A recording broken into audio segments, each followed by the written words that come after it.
भक्त के अर्थ हो तो भगवान तुरंत बाह पकड़ लेंगे।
जाकर के भगवान के समक्ष रोने लगे, प्रभु रक्षा कर दिया। भगवान ने कहा कि ग्वाल बालों मैं रक्षा नहीं करूंगा। कन्हैया बोले कि मैं रक्षा नहीं करूंगा। कौन रक्षा करेगा? बोले जिसकी तुमने पूजा की है वही रक्षा करेगा। तो कहां चला जाए महाराज? तो गिरधर जी के पास।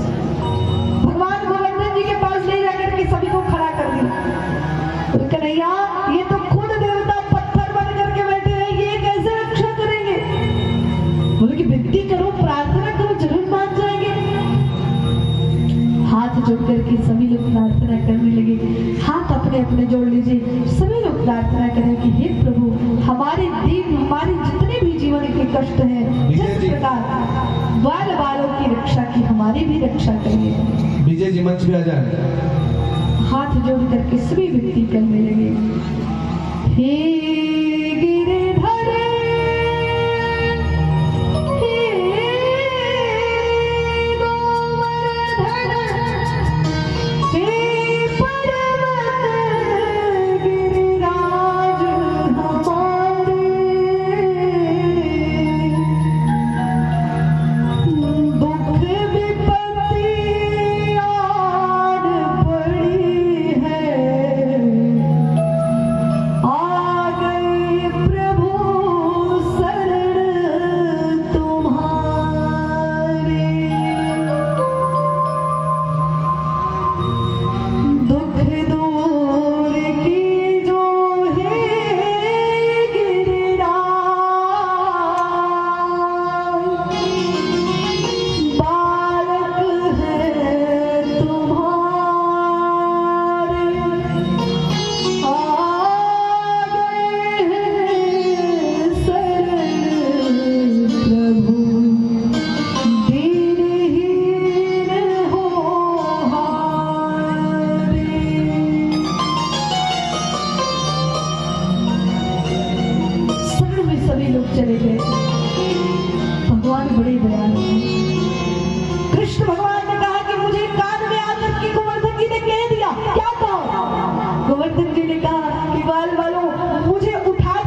बच्चों का खेल है जो गोवर्धन जी को उठा लिया और छतरी बना लिया।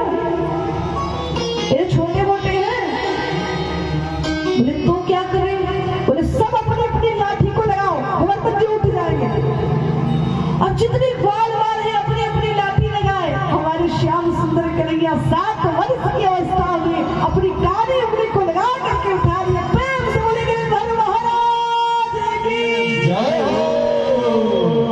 भगवान छोटी सी लट पर छोटी सी उंगली पर उठा लिया और उठा कर ठाकुर जी खड़े हो गए। भगवान बोले कन्हैया पकड़े रहना, हम लोग भी जोड़ लगा करके खड़े हैं। भगवान बोले कि ग्वाल वालों जोड़ लगा करके खड़े रहना। अब महाराज वर्षा मुसलधार हो रही है, बहुत भयंकर वर्षा हो रही है। वर्षा रुकने का नाम नहीं। भगवान अपनी छोटी सी उंगली पर कई दिनों तक उस पर्वतराज को लेकर के रखे। 7 दिनों तक गिरिराज जी को अपनी 7 वर्ष की आयु में छोटी सी उंगली पर रखे थे। बार बार बोले कन्हैया बाहर हमने देखा कि बारिश शांत हो गई है। बोले शांत हो गई तो हम सभी अपने अपने घर निकल जाओ।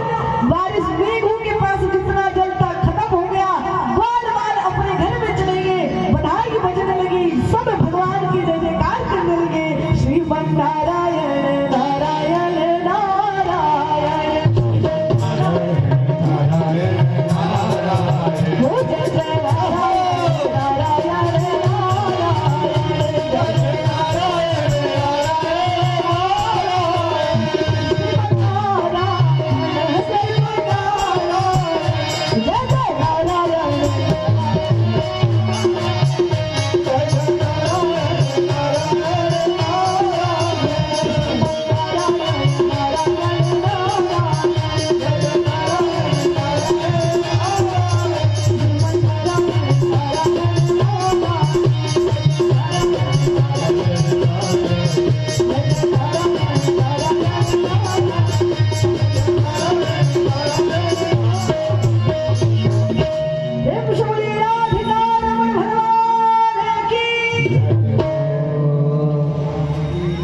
सभी ग्वाल वाल तो अपने घर चले गए।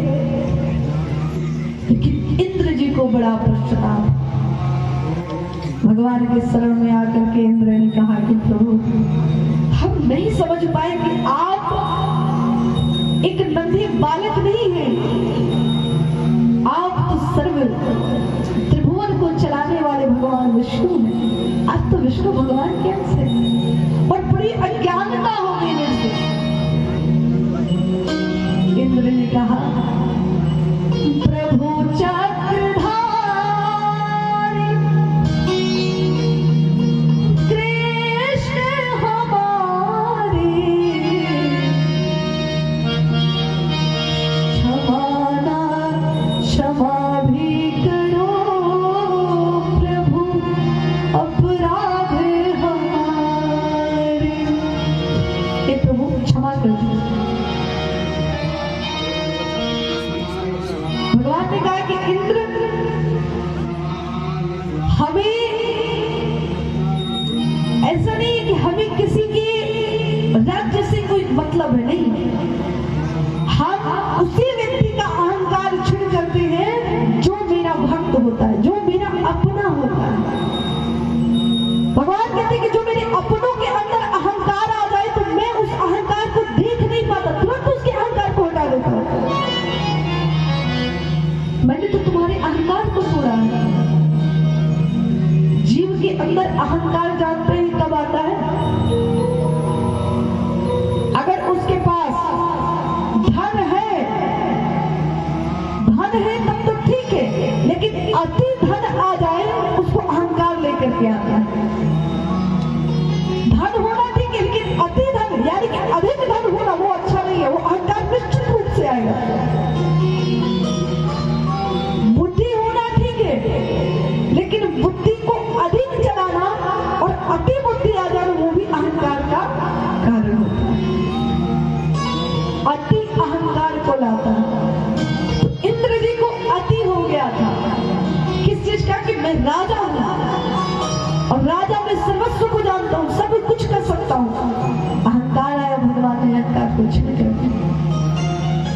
इसलिए कभी भी जीवन में अहंकार नहीं करना चाहिए, क्योंकि अहंकार की जो बदबू होती है ना, बहुत बहुत बहती है। बड़ा भगवान कहते कि ये सहन नहीं होता है, इतना दुर्गंध प्रकट करता है अहंकार का बदबू। इसके व्यक्ति के मन में अहंकार नहीं है। कभी अहंकार आ जाए तो अहंकार का लक्षण एक ही होता है कि अपने से आगे वाले को कुछ नहीं समझना, यही अहंकार है।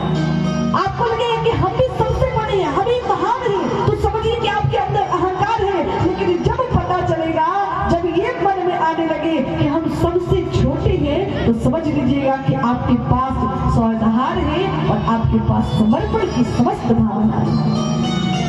क्योंकि अहंकार जो है वो नर्क को लाता है और समर्पण जो है वो स्वर्ग को लाता है। इसलिए व्यक्ति को समर्पण के साथ रहना चाहिए, हरे किसी के साथ।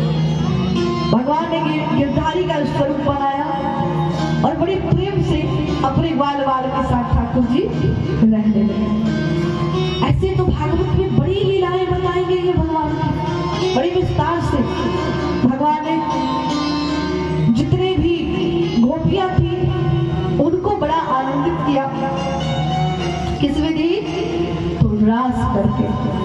महारास में जितनी भी गोपियां थी प्रवेश की, भगवान ने महारास में सभी गोपियों को आलिंगन किया और सभी गोपियों को संतुष्ट किया। एक बात और ध्यान रखिए, कन्हैया सबसे प्रेम करते थे, लेकिन अपने भाई बलदाऊ भैया से बड़ा प्रेम करते थे। मैं बोलो राधे,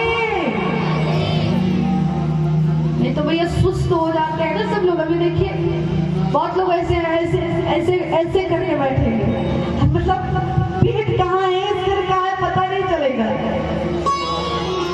कथा में सुख आसन पर बैठा रहता है,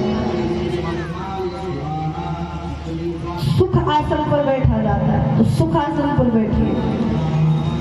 भगवान अपने बलदाऊ भैया से बड़ा प्रेम करते हैं, हर एक क्षेत्र में बलदाऊ भैया के साथ रहते हैं। कि भगवान प्रेम से इस क्या दर्शाना चाहते हैं कि आज के समाज में भाई भाइयों के बीच प्रेम कब तक है? जब तक पत्नी का प्रवेश नहीं है। ऐसा नहीं होना चाहिए। भाई के बीच प्रेम वही बना रहना चाहिए। क्यों? क्योंकि भाई जो होता है ना, माँ बाप भाई बहन, यही आपके सगे खून के रिश्ते होते हैं। आज ऐसे बहुत से घर हैं जहां पर भाई एक साथ तो रहते हैं, लेकिन उनके घर में क्या हो रहा है उनको पता नहीं होता है। एक पत्ते पर रहेंगे, लेकिन उनके जीवन में क्या है उनको पता नहीं है। भाई भाई का प्रेम अद्भुत होता है महाराज। आजकल ये भाई भाई का प्रेम बहुत ही वितरण हो गया है, बहुत ही खंडित हो गया है। आज लोग क्या करते हैं, बड़ा भाई, थोड़ा बड़े भाई के पास पैसा हो गया, छोटे भाई को त्याग देगा। छोटा भाई थोड़ा धन हो गया, बड़े भाई को अब शब्द बोलने लगेगा, बड़े भाई को त्याग देगा। कि भाई भाई का लक्षण नहीं है। और जानते हैं भाई भाई का प्रेम बहुत अद्भुत होता है।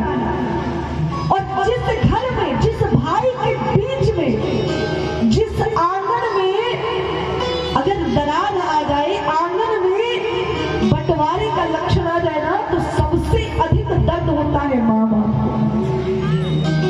जब एक आंगन बंटता है, इसलिए देखिए भाई भाई का जो प्रेम होता है ना, भाइयों को आपस में बड़ा प्रेम से रहना चाहिए। आजकल मानते हैं हर कोई भाईचारा निभा नहीं रहा है। भाई भाई कब तक, भाई भाई साथ कब तक है? जब तक उनके पास माँ बाप है। माँ बाप हटे, दुर्घटना घटे। इसलिए अगर आप बड़े हैं तो छोटे भाई कोई गलती कर दे तो बस इतना सोचिए कि छोटा गलती नहीं करेगा तो कौन गलती करेगा। और अगर आप छोटे हैं तो बड़ा भाई अगर कुछ गलती कर दे तो समझ जाइए, या कोई आपको बात को बोल दे तो सोचिए कि बड़ा नहीं बोलेगा तो कौन बोलेगा। ये सोच करके क्षमा कर दीजिए, क्योंकि भाई जिस घर में बंटवारा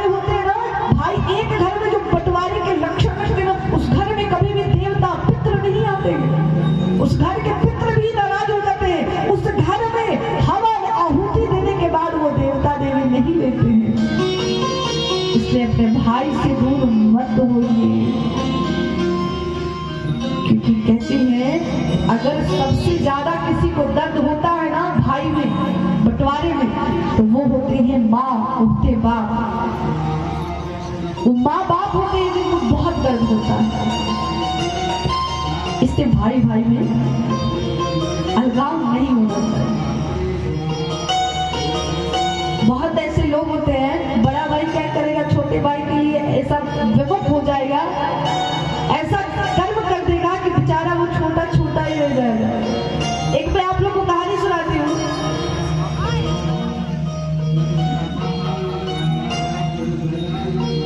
एक भाई, दो भाई थे। एक भाई बड़ा वाला छोटे भाई से बोला कि मैं अब बंटवारा चाहता हूँ।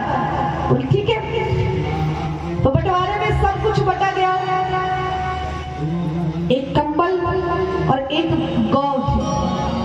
अब उस गौ को उस भाई ने कहा, बड़ा वाले भाई ने कहा कि कंबल, रात में कंबल तुम्हारे पास रहेगी और दिन में तुम्हारे पास और रात में मेरे पास। और गौ का अगला हिस्सा छोटे भाई को दे दिया, पीछे वाला हिस्सा खुद ले लिया। अब बेचारा छोटे भाई दिन भर गौ को खिलाता और जब दोहने का समय आता तो बड़ा दूध देता। रात भर कंबल को अपने घर में रखता, जब दिन भर कंबल को घर में रखता, रात में जब उड़ने का समय आता तो बड़ा भाई बताए को भैया अब मेरा समय आ गया, मेरा कंबल ले लो। अब छोटा भाई बड़ा बेचारा परेशान हो, एक संत के पास जाकर के बोला कि महाराज मेरे बड़े भैया ने बंटवारा किया, दिन में वो कंबल बोलते हैं कि कंबल तुम लेकर के रखो, रात में ठंडी लगती है तो मुझे ले लेते हैं मुझसे। गौ का आगे वाला हिस्सा मुझे दिए, पीछे वाला खुद ले लिया। गुरुजी ने कुछ मंत्र दे दिए, बोले जाओ ऐसा ऐसा करना ठीक हो जाएगा। अब वो छोटा भाई आया, गौ को अच्छे से खिला दिया, दूहने का समय आया तो लाठी लेकर के गौ के मुंह पे खड़ा हो गया। अब जब लाठी लेकर के मारने लगा तो गौ हिलने लगी। अब बड़ा भाई बोला गौ दूहने नहीं दे रही है, लात मारी, क्यों उसके सामने खड़ा है? छोटा बोला कि ये आगे का मेरा हिस्सा है, मैं जानूं क्या करूं क्या नहीं। बड़ा बोला कि बड़ा चतुर हो गया ये, अच्छा रुक तुझे बताती हूँ। अब उस दिन उसको दूध नहीं मिला। अब अगले दिन क्या किया कि कंबल को पूरे दिन एक पानी के टप में भिगा करके रख दिया। जब रात्रि हुई तो बड़ा भाई बोला कि भैया मेरा कंबल दे दो, मेरा समय हो गया। अब रात्रि में कंबल उठा कर दे दिया। बोले तो भीगा हुआ है। बोले कि मेरे समय में मैं कुछ भी करूं कंबल के साथ, मैंने जो किया किया, अब तुम्हारा समय तुम जानो। अब वो रात भर वो भी कुछ रहा। तो ये भाई का आज का नियम हो गया है, बड़ा भाई बढ़ जाएगा तो छोटे भाई को चारा दे करके भगा देगा, भाईचारा कोई नहीं निभाएगा। बोलो राधिका रानी की। इसलिए अपने अपने घर में शांति से भाई भाई में प्रेम रखिए, क्योंकि भाई भाई में जहाँ प्रेम है वही स्वर्ग है। आज इस प्रसंग को हम लोग ने श्रवण किया। भगवान ने लीला बहुत किए, ठाकुर जी कंस का वध किए और भगवान ही के द्वारा उद्धव जी को ज्ञान हुआ। 16,108 रानियों के साथ भगवान ने विवाह किया। इस सारे प्रसंग को कल हम लोग श्रवण करेंगे। और सबसे महत्वपूर्ण बात, कल हम लोग सुदामा जी के चरित्र को श्रवण करेंगे। सुदामा चरित्र को श्रवण करने वाला व्यक्ति कभी भी दरिद्र नहीं होता है, कभी भी उसके घर में धन की कमी नहीं होती है। इस प्रसंग को श्रवण करने से व्यक्ति के घर में धन भाग भर जाता है। इसलिए इस प्रसंग को ध्यान पूर्वक जरूर श्रवण करें। और काम एक और करेंगे सभी लोग कि कल के दिन अपने अपने जो ये आंचल होता है, मैया लोग, बाबा लोग, मैया लोग अपने अपने आंचल में कुछ दाने ले लेंगे अक्षत के और उसको बांध करके रखेंगे, क्योंकि तंदुल लेकर के गए थे भगवान के पास सुदामा जी। इसलिए हम लोग तंदुल अपने अपने घरों से लेकर रहेंगे कि हमें भी उस भगवान उसका उपहार दे। प्रेम से बोले राधिका रमण भगवान की जय श्री राधे। आइए आरती हम सब लोग बैठे रहेंगे, क्योंकि भागवत महापुराण के आरती प्रथम है और विराम कर देना चाहिए, इसलिए हम कर दे रहे हैं। आप लोग सभी लोग बैठे रहे। एक माता जी आ जाए, विजय जी की बहन या उनकी पुत्री, कुछ दो लोग आ जाए जल्दी से मंच में। सभी लोग बैठे भगवान की आरती करेंगे। और कल सुदामाचरण की झांकी है और भागवत महापुराण की विदाई भी है, विराम दिवस है। तो चावल लेकर आइएगा 5 मुट्ठी या 7 मुट्ठी चावल, और जो भी वस्त्र इत्यादि आपको चढ़ाना होगा कल भागवत महापुराण पे चढ़ा सकते हैं। और मंच से ही कल प्रसाद मिलेगा। वही चावल जो देंगे आप लोग, ये दीदी के द्वारा ही चावल दिया जाएगा। और वो प्रसाद अपने ले जाके घर में पूरे परिवार में खीर बना के खाना है। तो सभी लोग बैठे रहे। आइए जल्दी से आरती कर लेंगे, इसके बाद आप सब कथा का रसोस्वादन करेंगे। ओम चंद्रमा मनसो जादिक्षसो हो सोजो गजायता सोत्राद्वैश्य प्राणश्च मुखात्